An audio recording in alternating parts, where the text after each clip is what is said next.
Assalamualaikum warahmatullahi wabarakatuh. Halo semua, saya Esti Janiarti dari kelas Manajemen F kelompok 4 Studi Islam. Saya akan mempresentasikan materi tentang isu kemanusiaan universal, yaitu perubahan iklim dan pemanasan global. Sebelum memasuki materi, tentunya saya tidak akan sendirian. Saya ditemani oleh rekan-rekan saya. Yang pertama ada Fauziah, Saprudin, Syakila, dan Syahrani Sialgi. Perubahan iklim adalah perubahan pola dan intensitas unsur iklim dalam periode waktu yang sangat lama. Bentuk perubahan berkaitan dengan perubahan kebiasaan cuaca atau perubahan persebaran kejadian cuaca. Penyebab utama terjadinya perubahan iklim yaitu pemanasan global. Percepatan pemanasan global merupakan akibat dari meningkatnya konsentrasi gas rumah kaca di atmosfer bumi. Aktivitas manusia juga dapat mengubah iklim bumi dan saat ini mendorong perubahan iklim melalui pemanasan global. Tidak hanya kesepakatan umum dalam dokumen ilmiah, media, atau kebijakan mengenai istilah tepat digunakan untuk merujuk pada antropogenik.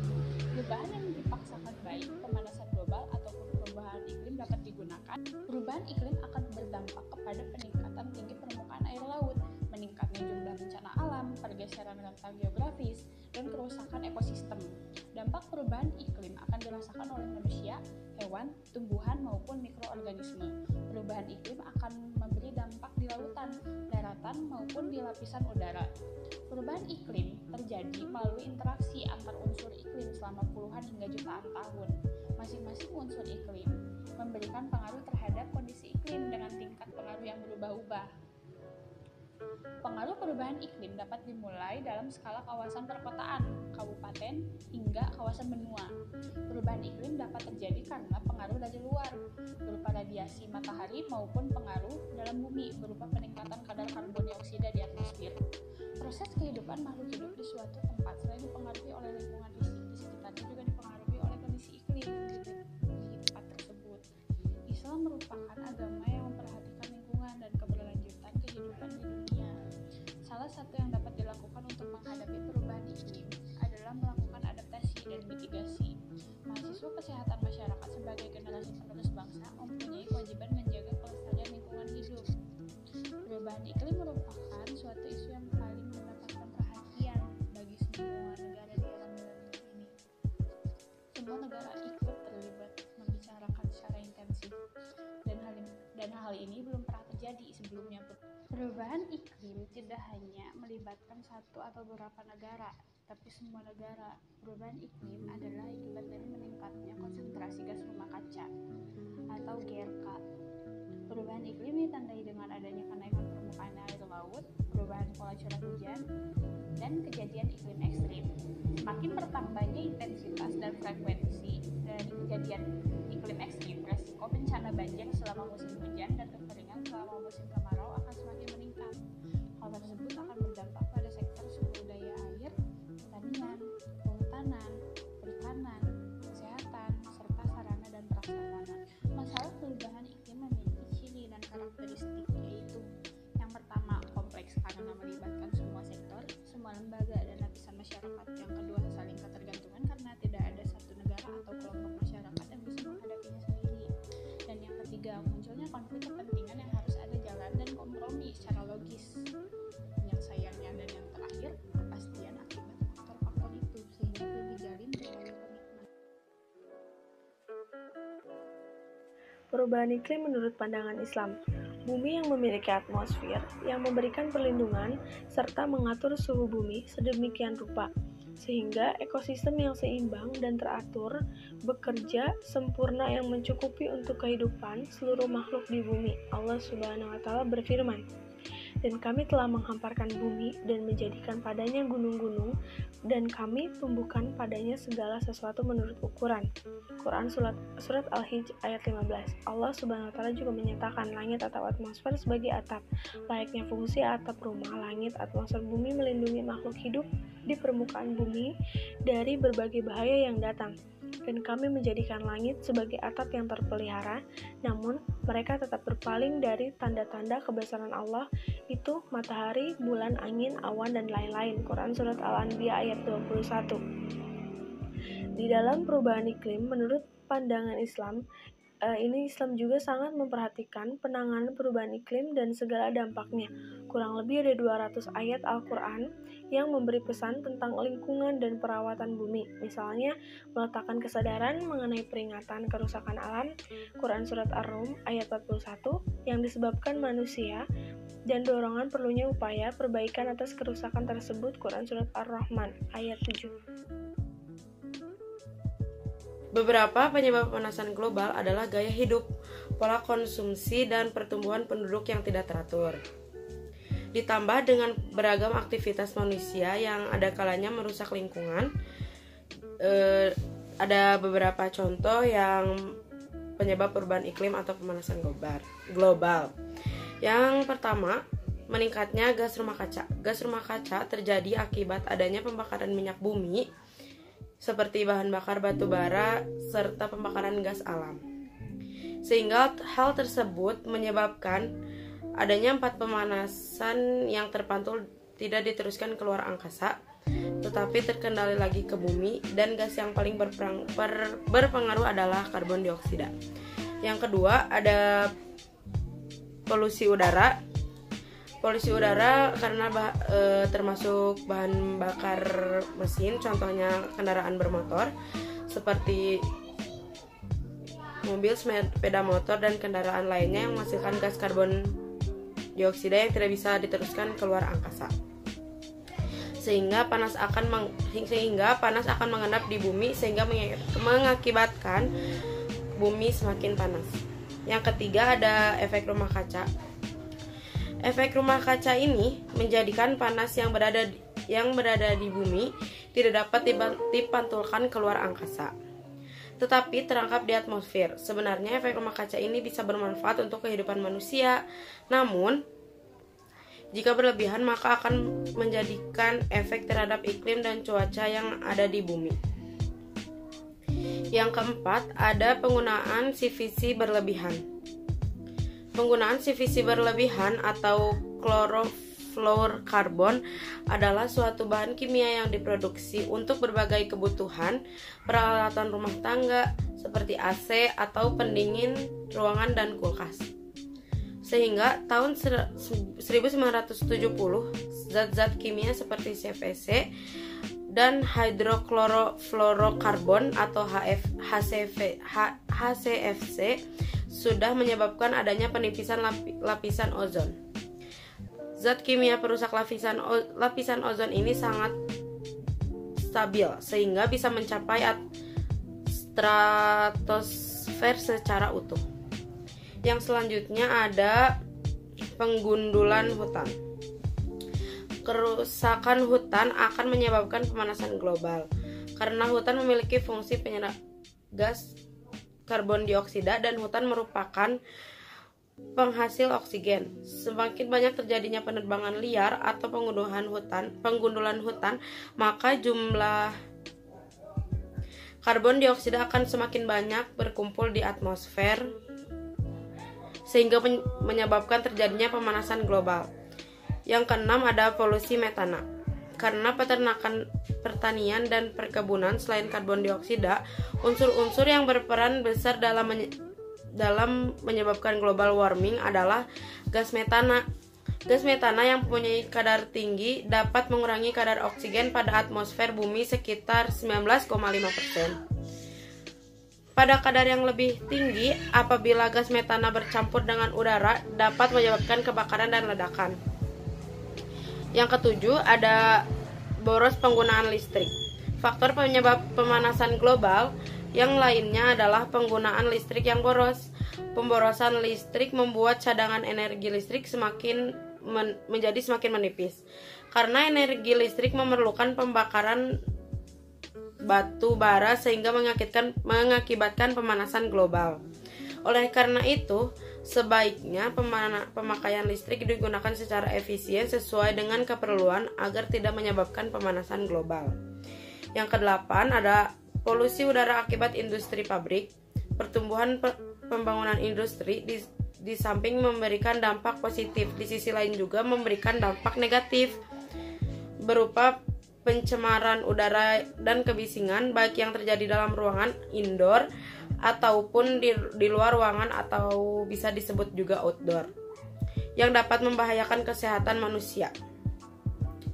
Industri pabrik menyebabkan banyaknya asap yang dihasilkan dan dapat mengakibatkan polusi udara yang membuat lingkungan tercemar dan terjadi pemanasan global.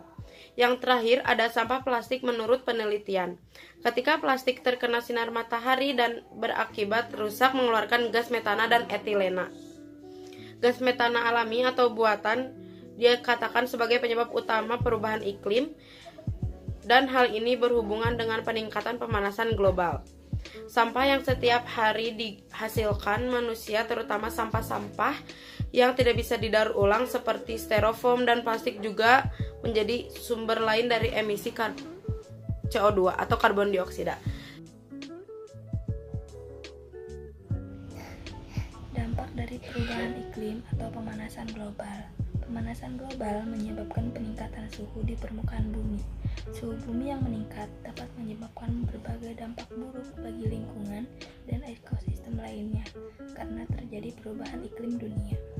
Salah satu contoh dampak yang ditimbulkan dari pemanasan global adalah mencairnya glasier dan es di kutub. Hal ini dapat mengakibatkan naiknya permukaan air laut dan membuat sebagai daerah terendam air laut. Contoh dampak buruk lainnya tentang pemanasan global adalah terjadinya curah hujan yang tinggi, kegagalan panen, hilangnya terumbu karang, kepunahan berbagai spesies, hingga penipisan lapisan ozon pada atmosfer bumi. Terjadinya pemanasan global merupakan peringatan bagi semua negara di seluruh dunia untuk selalu waspada akibat dampak buruk yang kemungkinan terjadi. Misalnya mencairnya es di kutub sehingga menyebabkan terjadinya kenaikan permukaan air laut. Hal tersebut tentu saja sangat berdampak buruk terhadap negara-negara berkembang dan negara kepulauan seperti Indonesia, karena dapat menyebabkan pulau-pulau kecil tenggelam. Akibat yang lain akibat pemanasan global adalah adanya perubahan iklim atau fenomena penyimpangan iklim. Misalnya, terjadi 3 bencana hidrometeorologi, yaitu angin puting beliung, banjir, dan tanah longsor, bahkan mungkin ditambah dengan gelombang laut yang tinggi yang dapat menyebabkan terjadinya korban jiwa manusia. Kerugian yang diakibatkan oleh adanya bencana tersebut bukan hanya kerugian jiwa saja, akan tetapi juga ada kerugian materi. Sebagai contoh adalah adanya kerusakan permukiman, kerusakan infrastruktur, dan masih banyak lagi kerusakan yang lainnya. Efek lain dengan terjadinya pemanasan global adalah ketidakstabilan iklim, misalnya energi panas dan uap air yang banyak di atmosfer, curah hujan yang jauh lebih tinggi, angin topan yang lebih besar, pergeseran musim hujan dan musim kemarau, anomali perubahan cuaca yang sulit diprediksi dan ekstrim. Ketidakstabilan iklim tersebut dapat menyebabkan badai dan gelombang menjadi tinggi, sehingga dapat mengganggu aktivitas nelayan. Peningkatan permukaan air laut membuat frekuensi banjir di kota-kota yang dekat dengan pantai semakin meningkat. Di samping itu, pemanasan global juga menyebabkan terganggunya hasil pertanian karena adanya cuaca sangat ekstrim, sehingga pada musim kemarau di negara tropis dapat menyebabkan kekeringan yang begitu parah. Dan kekeringan tersebut dapat menyebabkan sebagian besar lahan pertanian menjadi kering. Pemanasan global mengakibatkan cuaca yang sangat ekstrim yang membuat virus dan bakteri makin kuat dan cepat berkembang biak dan dapat menyebabkan jenis penyakit baru. Pemanasan global yang semakin parah harus segera ditanggulangi, bukan hanya dengan cara melakukan pengubahan lahan gundul menjadi lahan hijau, akan tetapi juga dengan mendidik masyarakat untuk melakukan pola hidup yang sehat, hemat energi, dengan cara membiasakan diri menggunakan segala sesuatu yang sifatnya ramah terhadap lingkungan. Misalnya, mengurangi penggunaan plastik adalah salah satu upaya dalam mengurangi pemanasan global. Jika pencemaran tersebut terus berlanjut, wilayah daratan Indonesia yang ketinggiannya hanya beberapa sentimeter dari permukaan laut akan tenggelam. Antisipasi terhadap perubahan iklim dan pemanasan global, perilaku manusia dan faktor lain yang berdampak terhadap kenaikan suhu lautan menyebabkan pemanasan global yang berdampak terhadap mencairnya es di Antartika, sehingga mengakibatkan kenaikan permukaan air laut. Sebenarnya pemanasan global telah terjadi sejak puluhan bahkan ratusan tahun yang lalu. Akan tetapi dampaknya baru mulai dirasakan sekarang. Untuk mengantisipasi atau mengurangi terjadinya pemanasan global, maka harus dicari penyebab atau akar permasalahannya. Langkah-langkah yang harus ditempuh dalam antisipasi atau mengurangi pemanasan global yaitu mengurangi konsumsi energi, misalnya lampu yang tidak digunakan, dimatikan, peralatan elektronik yang tidak digunakan tidak dalam posisi standby, dan alat dari sumber listrik dicabut. Yang kedua, tidak menggunakan CFC. Yang ketiga, tidak melakukan penggundulan hutan. Selanjutnya, mengurangi penggunaan plastik, menggunakan energi alternatif. Peran dan pendidikan Islam guna mencegah perubahan iklim dan pemanasan global.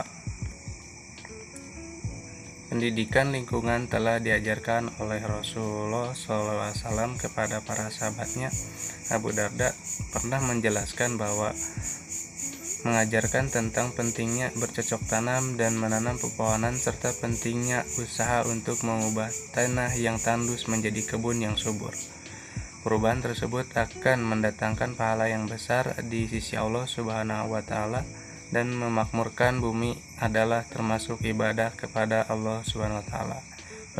Pendidikan lingkungan yang diajarkan oleh Rasulullah Shallallahu Alaihi Wasallam adalah berdasarkan ayat ilmiah Al-Quran dan As-Sunnah yang membahas tentang lingkungan. Pesan-pesan Al-Quran mengenai lingkungan sangat jelas, antara lain lingkungan sebagai suatu sistem tanggung jawab manusia untuk memelihara lingkungan hidup dan larangan merusak.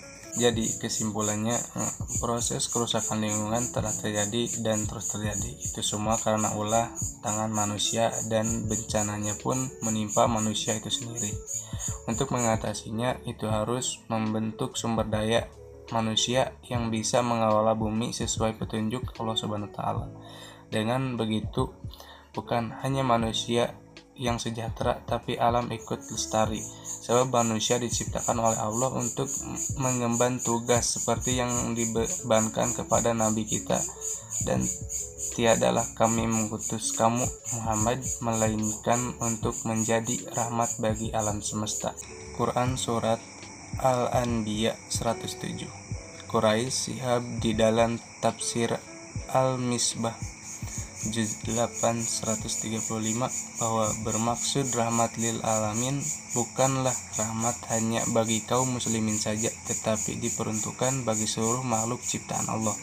Melalui konsep rahmat lil alamin dengan pendekatan ajaran agama dan spiritual dianggap mampu memperkuat kesadaran umat manusia tentang pelestarian lingkungan. Pendidikan pelestarian lingkungan tersebut berkaitan dengan pengetahuan lingkungan di sekitar manusia dan menjaga berbagai unsur dari ancaman kehancuran, pencemaran, atau perusakan. Sekian dari saya. Wassalamualaikum warahmatullahi wabarakatuh.